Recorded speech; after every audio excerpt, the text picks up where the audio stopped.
Like and subscribe right now, or else this will be in your bed tonight. r/AskReddit by Planet Reddit. What is a seemingly insignificant thing that reveals a lot about a person? Littering. It usually tells me one of the following about someone. Duck it. Someone else has to clean this place, not me. I don't give a shit. I'm careless, messy, and ignorant about the consequences of my actions. It's even worse when there is a perfectly good garbage can in sight. I don't get why smokers feel like they are God's exception to this. Cigarette filters don't sweep themselves up and go to the trash.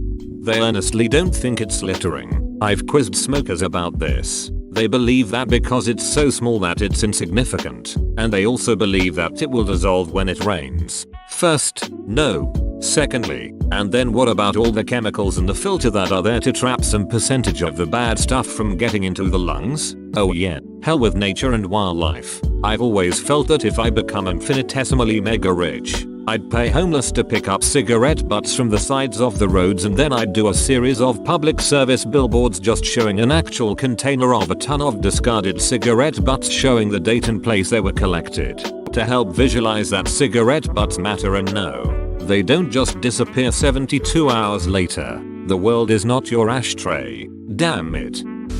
If you want to know what a man's like, take a good look at how he treats his inferiors, not his equals. Sirius Black, who, one book later, treated his only underling like utter shit. Although to be fair, Sirius didn't just treat Creature like shit because he was inferior, he treated him like shit because he was a constant reminder of the house and life he hated. The amount and cleanliness of the icons on a person's desktop.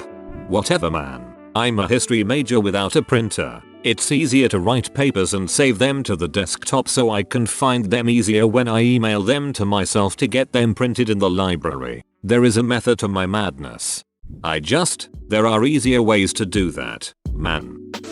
A revealing trick is to watch people from a distance looking for moments when they are not interacting with people or things. The pieces are very short, but for a moment their emotions can break the surface and show you their state of mind. So when you're not interacting with anyone, you're looking around at others? Basically just stare at them until your Psych 101 instincts pop in to break down their facial expressions into some type of syndrome.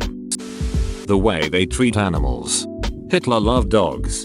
That says less about Hitler and more about how awesome dogs are. If someone is willing to share food, sometimes the person just wants to share to make other people happy because the person isn't. And I thought I shared food because I was nice. Ha. You're broken and you need to please others to fix yourself.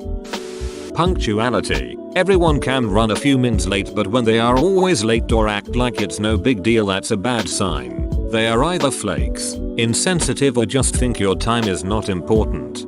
This has something to do with how people view time. Can't remember the research, but a stressful person is almost always on time, but it does not make him a better/empathic person. I feel like I'm generally an okay person, but I have trouble being on time unless it's like work, a movie, or something that I'm in charge of. I have a hard time convincing myself that a few minutes are all that important. On the other side of ARP's viewpoint, I feel that if someone gets angry about you being a few minutes late, like 6 minutes, 10 is pretty late, they're tightly wound and need to relax a bit, or they're stuck up. They think 5 minutes of their time is so critical. There's a special place in hell for people who don't put their shopping carts back in the parking lot collector thing. Same goes for those who dump unwanted, perishable items wherever they happen to be at that time. Is it so hard to walk back and put it where it's meant to go? At the very least, bring it to the checkout when you pay and tell them you change your mind. We'll put it back for you. I've got no time for laziness. I used to push carts as a student job. Now I put them back every single time. How they behave when they think no one is watching. So much masturbation. If people knew what I do when I'm alone, then I'll probably be sent to a mental hospital. How they treat the waiter. I always watch how the people I am meeting for the first time treat waiters, and that generally sets the tone for how I treat them for the rest of the meal and even for the rest of our relationship. Given that this is commonly the top answer to these threads, I'm starting to think it actually isn't insignificant. Exactly. So would it impress my date tonight if I offered to help the waiter bring out our food then give him a handy in the back? But seriously, how do you duck up the waiter/patron exchange? Mother ducker, where are my duck-in honey walnut prawns? We ordered them an hour ago. If you pass kindergarten, you should have enough social skills to answer the waiter's pleasantries with a "we're doing fine" and yourself. Then place your order. It's not that challenging of an exchange. How they react to one's opinion that's different from theirs. X says a lot about someone without stating what it says about them. I'm a little late to the party, but I've always found that the way people generalize the world and the people around them is often a reflection of how they view themselves. How do they react to criticism? Are they trying to better themselves, or are they defensive, blame shifting, or victimized? Do they often attempt to give people the benefit of the doubt, or do they condemn them without first asking questions or trying to empathize with their point of view? Do they make broad and sweeping generalizations about human nature, or even about large groups? That is, humans are violent and greedy by default. Women are irrational and emotional by nature. People will take any chance to screw you they can get. People can't be trusted, etc. But what if it's not so much that people can't be trusted and more so that I can't trust people? That's exactly my point. It's either a projection of intrapersonal issues such as "I can't trust people," or a reflection of their own character. "I can't be trusted so I assume others are the same." The condition of their car, not the type of car, but whether they keep it clean, vacuumed, and washed or full of junk, fast food wrappers, and clothes. It can really tell you a lot about a person. My car is messy. It tells you I'm a mom. I've found that a lot of women's cars are messy. Tidy houses but messy cars. It's weird.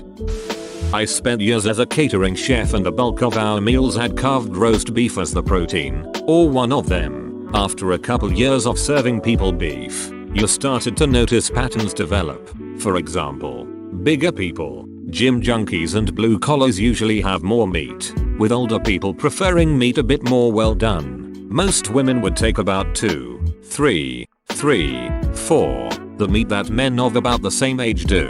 The skinny mini-sized 2 girls couldn't possibly have more than 1 ounce of meat, and the slim little guys who metabolize as fast as a Ferrari usually take the most. It got to the point that I could start serving someone size and doneness with only. How does that look for you? And being right just by sizing people up as they approach with probably plus 90% accuracy. Not being sexist or judging or anything. Just observing and relaying the patterns I noticed. I feel like this really captured the spirit of the question. So do you think you could reverse this and guess the age, gender/size of the customer without seeing them first based on their steak order? Whether or not they gossip. If they're gossiping to you, they're most likely gossiping about you as well.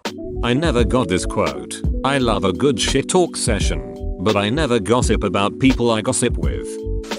Their greeting. If they're seated, doth he stand up to shake your hand? Do they stand straight? Do they make eye contact? Is their grip firm and confident? And so on. It's momentary, but it reveals a lot about you. I can tell how uptight a person is based solely on how they are judging me during a greeting. I'm not really a judgmental person, but I'm able to tell what kind of person someone is within the first 5 minutes of meeting them.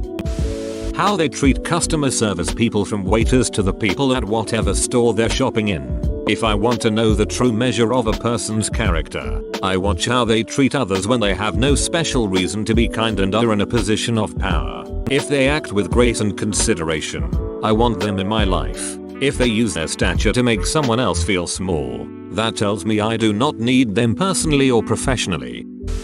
Join our community Discord, link in description. How much they tell you about how well their lives are going. Fine. You? Yep. In conversation, my life is always amazing and optimistic. I am not trying to convince myself or others, but no one wants to hear a bleak negative slant in every goddamn thing. Because lying like this is so normal to me, I basically never say things are less than stellar for me. How quickly and how often they get offended at something. Screw you man, I have reasons. And on the flip side, how often they willingly offend people. I believe that whether or not a person is good at picking out a gift for someone else says a lot about how much empathy they have. Like, my dad has only ever been able to get me stuff that he thinks I should like, not stuff I actually like. It's subtly insulting in my family to give cash. It means that person hasn't thought enough about you to have a feel for what you'd like. Gift cards have gained acceptance, though. A gift card to a favorite bookseller acknowledges that you know the person likes to read, but you don't know exactly what's in their library. Cash is king. If they lie about themselves, even a tiny one. Coworker and friend of mine was having a conversation with someone nearby desk about how he dropped out of coding school because it didn't suit him. I wasn't paying attention to the conversation until I heard those words. Currently, I'm going to school for software development. Some people may call it software design or just programming, but coding school piqued my interest, so I joined on his conversion. After a few minutes I realized he didn't know the first thing about coding. From that point on I started to notice how he lied about everything about being in a relationship to past work experience. And he did it without thought. He knew I was studying software development and could have figured out that I would have seen right through him, but he kept talking. At that point I distanced myself from him. Compulsive liars are scary people. Interrupting others while they are speaking. They don't value others' input, opinions, stories, jokes, existence, and are probably a little narcissistic. I used to think this, and still generally do. But then I met my now really good friend, and she admits that she interrupts but tries not to. For her, she was raised in a loud family that all wanted their voices heard. If you didn't speak over people and waited your turn, you were never heard. But she realizes that she's the result of her family and at least tries to stop now. My so interrupts too. But I think he is also the result of his upbringing. Doesn't mean I don't call him out on it, but I try to keep it in mind. How they let their children treat other people's possessions. Someone who doesn't take off their sunglasses while talking to me. A blind person or an a-hole. Or just a really bright and sunny day. If they put salt on their food before tasting it, and using the word supposedly. Like any rule worth its salt, there are exceptions. For instance, there's a restaurant I go to all the time that has apparently never heard of salt. I vigorously salt the food before tasting it, to the point where I disgust even myself, and then inevitably add even more after I taste it and discover it wasn't enough. Man, lot of judgmental pricks in the thread today. To be fair, this thread is about judging people. Look out for what they think reveals a lot about a person. So read their minds. Got it? Today I learned that according to Reddit I'm a shitty person because I don't keep everything I own clean all the time. Internet history, or lack thereof. What they say when you ask if they like to read.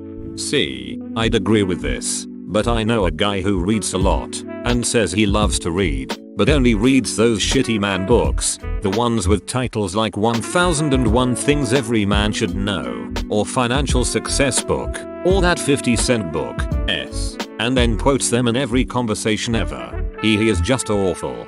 When I was interested in a guy and asked this question, I was really just hoping they read something. The ones that never read anything, magazines, forums, etc., were immediately unattractive to me. It wasn't the only thing I was looking for, but as a person that loves reading, it was important to me. It means that the person is comfortable, to some level, with sitting at home and lounging about with a book. I could imagine reading with them like that. But if they don't read anything, I worried they would get bored with me easily since it's one of my passions.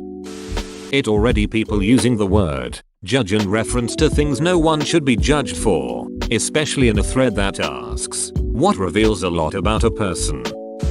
I find it revealing when people find revelation in insignificant things, like car cleanliness, desktop icons, toenails, or sunglasses. It tells me that they're either irrational or excessively judgmental.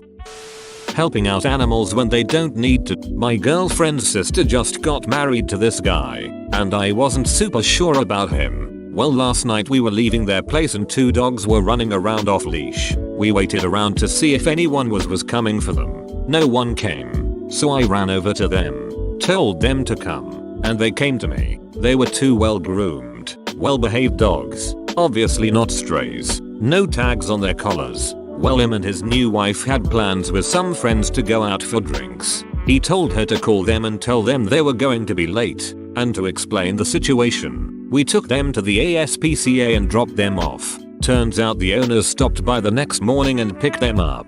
It was the highlight of my day, and now I respect him for how he acted towards two defenseless creatures that, truly, he didn't need to do. But what really amazed me was the fact that on the drop-off form for the dogs there's a part where it says would you adopt the animal if no one claims it them, and he checked that part. With that he earned my respect, which is quite difficult to earn.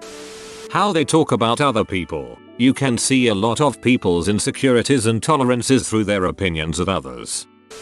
If a person is wearing sandals, see how clean and well groomed their feet are. Feet often are a microcosmos of one's personal care. If they keep their feet tidy and clean, their toenails are well trimmed and polished, they probably take good care of their body and have decent personal hygiene overall.